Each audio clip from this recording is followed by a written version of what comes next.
नमस्कार मित्रों पिछले भाग 134 में हम लोगों ने BNSS 2023 के सेक्शन 186 पर चर्चा किया था, जिसमें हम लोगों ने पाया था कि कोई ऑफिसर इंचार्ज किसी अन्य पुलिस अधिकारी से सर्च वारंट जारी करने की कैसे अपेक्षा किया था उन्होंने। उसी अनुक्रम में आज हम भाग 135 में लेकर आए हैं। BNSS 2023 का सेक्शन है 187। सेक्शन 187 BNSS 2023 से just about that very procedure when investigation cannot be completed in 24 hours। जब अन्वेषण 24 घंटे के अंदर पूरी नहीं की जा सकती तो वैसे में कौन सी प्रक्रिया अपनाई जाती है, उसके बारे में ये सेक्शन हमें बताता है। ये सेक्शन कहता है कि जब कोई ऑफिसर इंचार्ज, थाने के भारसाधक पदाधिकारी अथवा investigating officer not below the rank of sub inspector किसी को गिरफ्तार करते हैं, अभिरक्षा में निरुद्ध करते हैं और उनको ऐसा लगता है कि 24 घंटे के अंदर में अन्वेषण पूरा नहीं किया जा सकता, जैसा कि हम लोगों ने पीछे एक सेक्शन पढ़ रखे हैं, सेक्शन 58 BNSS 2023। किसी व्यक्ति को पुलिस अभिरक्षा में 24 घंटे से ज्यादा निरोध नहीं किया जा सकता। तो इनको जब ये लगता है कि 24 घंटे में इसका अन्वेषण पूरा नहीं हो सकता और इत्तला अथवा अभियोग का आधार बड़ा दृढ़ है, तो वैसे में ये क्या करते हैं, वैसे में ये जो विहित दैनिकी है उसमें प्रविष्टियों को दर्ज करते हुए उस व्यक्ति को निकटतम मजिस्ट्रेट साहब के पास भेज देते हैं। जब निकटतम मजिस्ट्रेट साहब के पास में वह व्यक्ति उनके समक्ष लाया जाता है तो मजिस्ट्रेट साहब बगैर इस बात पर विचार किए हुए कि उनको उस मामले का विचारण करने की अधिकारिता है अथवा नहीं है, वे इस बात पर विचार करते हैं कि क्या जमानत पर यह व्यक्ति नहीं छोड़ा गया अथवा इसका जमानत रद्द कर दिया गया। इस पर विचार करते हुए वो उस अभियुक्त पर ऐसा विचार करते हुए वो क्या करते हैं कि उनको जितना दिन ठीक लगे उसको उतने दिन के लिए अभिरक्षा में, जो कुल मिलाकर पूर्णता हो अथवा भागता हो 15 दिन से अधिक का नहीं होगा, उसकी निरुद्धता समय समय पर प्राधिकृत कर सकते हैं। मित्रों, जो कि यथास्थिति बड़े अपराध के मामलों में, बड़े अपराध बोले तो जिसकी सजा मिनिमम 10 साल निर्धारित है, मिनिमम 10 साल का कारावास जिसमें निर्धारित है या उससे ऊपर आजीवन कारावास या मृत्युदंड तक, तो वैसे मामले में कुल मिलाकर 90 दिन और उस तरह के अपराध जो अभी बोला 10 साल से ऊपर का, उसके भिन्न अगर कोई अपराध है तो उसमें कुल मिलाकर 60 दिन से ज्यादा का वो प्राधिकृत नहीं करेंगे उसकी निरुद्धता को, अभिरक्षा में उसकी निरुद्धता को इससे ज्यादा वो कुल मिलाकर नहीं करेंगे। मित्रों, ये सेक्शन कहता है कि ये 90 दिन का जो है और 60 दिन का, तो ये 90 दिन वाले में आरंभ का 60 दिन और 60 दिन वाले में आरंभ का 40 दिन के दौरान किसी भी समय निरुद्ध किया जाना समय समय पर प्राधिकृत कर सकते हैं मजिस्ट्रेट साहब। मित्रों, ये उपरोक्त पुलिस अभिरक्षा में निरुद्धता की अवधि अगर 90 दिन वाले में 90 दिन और 60 दिन वाले में 60 दिन अगर अभिरक्षा में पूरा हो जाता है तो वैसे में अगर वह अभियुक्त अपना जमानत देने के लिए तैयार हो जाता है तो उसको जमानत पर उसको छोड़ दिया जाता है, ये मानते हुए कि अगला एक अध्याय हम लोगों ने नहीं पढ़ा है, वो अध्याय है 35 ऑफ BNSS 2023। उस अध्याय 35 के उपबंधों के अधीन उसे छोड़ा जा रहा है, ये मानते हुए उसको अगर वो जमानत देने के लिए तैयार हो जाता है, ये अवधि पूरी हो गई 90 दिन वाले और 60 दिन वाले, तो उसको छोड़ दिया जाता है। मित्रों, ये सेक्शन बताता है कि मजिस्ट्रेट साहब अगर देखते हैं कि हमको विचारण करने का इसमें अधिकारिता नहीं है अथवा विचारण के लिए इसको सुपुर्द करने के लिए भी अधिकारिता नहीं है और इसका निरुद्धता जो अनावश्यक निरुद्ध है, तो ऐसे में वो जो अधिकारिता रखने वाले मजिस्ट्रेट साहब हैं उनके पास वो सब जो कुछ भी उसका रिकॉर्ड है वो सब सहित उसको वहाँ वो भेज देते हैं। मित्रों, ये सेक्शन कहता है कि मजिस्ट्रेट साहब के समक्ष जब पहली बार हो अथवा तत्पश्चात बाद में बढ़ाने के लिए उसका क्या कहते हैं कि निरोध को, अभिरक्षा में निरोध को बढ़ाने के लिए, प्राधिकृत करने के लिए पहली बार अथवा तत्पश्चात किसी भी समय बार जब उसको लाया जाता है तो वह व्यक्तिगत तौर पर लाया जाता है, तभी वो मजिस्ट्रेट साहब हैं सो व्यक्तिगत तौर पर जब उसको पेश किया जाता है तब वो क्या करते हैं कि अभिरक्षा निरोध को प्राधिकृत करेंगे, अन्यथा नहीं करेंगे। मित्रों, ये सेक्शन ये भी बताता है कि व्यक्तिगत तौर पर उसे पेश किया जाता है या श्रव्य दृश्य साधनों के माध्यम से भी उसे पेश किया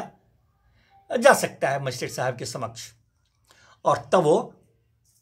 क्या कहते हैं कि न्यायिक अभिरक्षा में निरोध को और बढ़ा सकेंगे। सेकेंड क्लास कोई मजिस्ट्रेट हैं और उनको माननीय उच्च न्यायालय के द्वारा अगर इस बात के लिए अभिरक्षा में निरोध को प्राधिकृत करने के लिए अगर सशक्त नहीं किए गए हैं तो अभिरक्षा में निरोध को बढ़ाने के लिए प्राधिकृत नहीं है, वो नहीं कर सकते। मित्रों, ये सेक्शन हमें ये भी बताता है कि वो जो पेश हुआ भी या नहीं हुआ, इसका क्या सबूत है। कोई व्यक्ति को श्रव्य दृश्य साधन के माध्यम से या व्यक्तिगत तौर पर जो मजिस्ट्रेट साहब के सामने जब भी पेश किया गया, पेश हुआ कि नहीं, इसका क्या प्रमाण है। तो कहता है कि वो व्यक्तिगत तौर पर उसको जब लाया जाता है तो उसके लिए जो निरोध प्राधिकृत करने वाला जो आदेश है उस पर उसका हस्ताक्षर लिया जाता है, और पढ़ा लिखा नहीं है तो उसका निशान लिया जाता है, ये उसका सबूत होता है। और श्रव्य दृश्य साधनों के माध्यम से जब उसको जब उसको वहाँ पर पेश किया जाता है तो वैसे में प्रमाणित आदेश इस बात को उससे साबित किया जा सकता है कि उसे पेश किया गया था। और श्रव्य दृश्य साधनों के माध्यम से जो उसका पेशी होता है तो वहाँ पर ये प्रमाणित आदेश के द्वारा साबित किया जा सकता है। मित्रों, ये सेक्शन कहता है कि कोई महिला अगर 18 वर्ष से कम उम्र की है और उसको अभिरक्षा में निरुद्ध करने के लिए प्राधिकृत करना है तो उसका जो होगा वह कोई रिकॉग्नाइज्ड कोई सोशल इंस्टीट्यूशन है, मान्यता प्राप्त कोई सामाजिक संस्था है, तो वहां उसको अभिरक्षा जो है उसकी निरुद्धता उसका प्राधिकृत किया जाता है। जी मित्रों, ये सेक्शन कहता है कि पुलिस अभिरक्षा में अगर कोई व्यक्ति है तो उसको थाना में ही रखा जाएगा, थाना से अन्यत्र किसी भी स्थान पर नहीं रखा जाता है। और न्यायिक अभिरक्षा के लिए जेल में रखा जाता है अथवा केंद्र सरकार अथवा राज्य सरकार के द्वारा कोई स्थान जिसको कि जेल के रूप में घोषित किया जा चुका है वहां पर न्यायिक अभिरक्षा के रूप में किसी को रखा जाता है। मित्रों, ये तो हुआ आरंभ में जो हम लोगों ने देखा कि जब उसको गिरफ्तार किसी को किया जाता है तो उसको क्या कहते हैं कि अभिरक्षा में निरुद्ध किया जाता है, और देखते हैं कि नहीं होने वाला 24 घंटा में तो उसको मजिस्ट्रेट साहब के पास में भेज देते हैं, जुडिशियल मजिस्ट्रेट साहब, न्यायिक दंडाधिकारी महोदय। अगर न्यायिक दंडाधिकारी महोदय नहीं है तो वहां पर कहाँ भेजा जाएगा, तो वहां पर ये जनाब क्या करते हैं, आईओ महोदय या ऑफिसर इंचार्ज हैं, वो उसको एक्सिक्यूटिव मजिस्ट्रेट साहब, कार्यपालक दंडाधिकारी महोदय के समक्ष उसको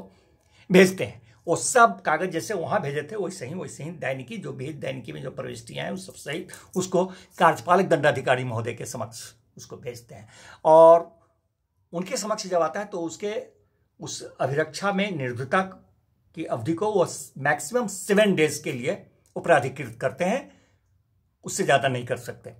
और 7 डेज पूरा होने पर वो उसको जमानत पर छोड़ देते हैं। लेकिन अगर किसी सक्षम मजिस्ट्रेट साहब के द्वारा ये आदेश हो चुका है तब उसको जमानत पर वो नहीं छोड़ सकते। यदि मित्रों आगे और निरोध को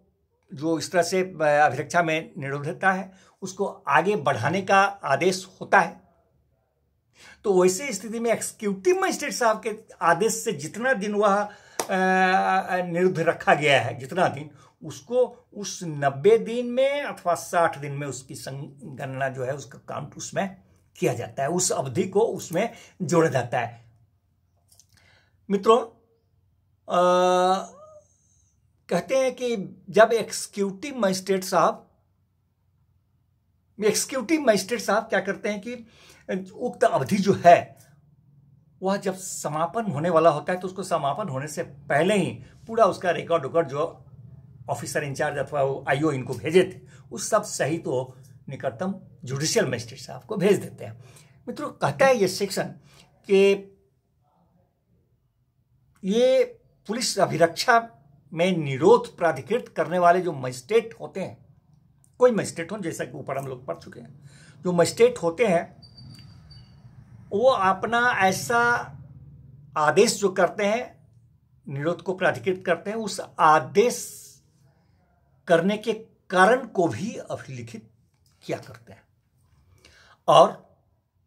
कोई भी मजिस्ट्रेट जो इस तरह के आदेश करते हैं, उस आदेश के एक प्रति आदेश देने के कारण क्या है, उसके साथ चीफ जुडिशियल मजिस्ट्रेट, मुख्य न्यायिक दंडाधिकारी महोदय को भेज देते हैं। कहता है यह सेक्शन मित्रों कि मजिस्ट्रेट द्वारा जो विचारणीय, मजिस्ट्रेट साहब के द्वारा विचारणीय अगर समन मामला है ये, तो उसका अन्वेषण मैक्सिमम 6 मंथ्स के अंदर पूरा कर लेना है। और 6 मंथ्स के अंदर अगर पूरा नहीं करते तो मजिस्ट्रेट साहब चाहे तो अन्वेषण को रोक देने का आदेश देते हैं। मगर कब तक? जब तक कि वो आईओ महोदय जो हैं, इन्वेस्टिगेटर साहब, वो उनको इस बात का समाधान नहीं कर दें कि विशेष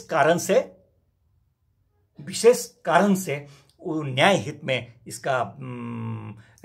इन्वेस्टिगेशन आगे बढ़ाना आवश्यक है।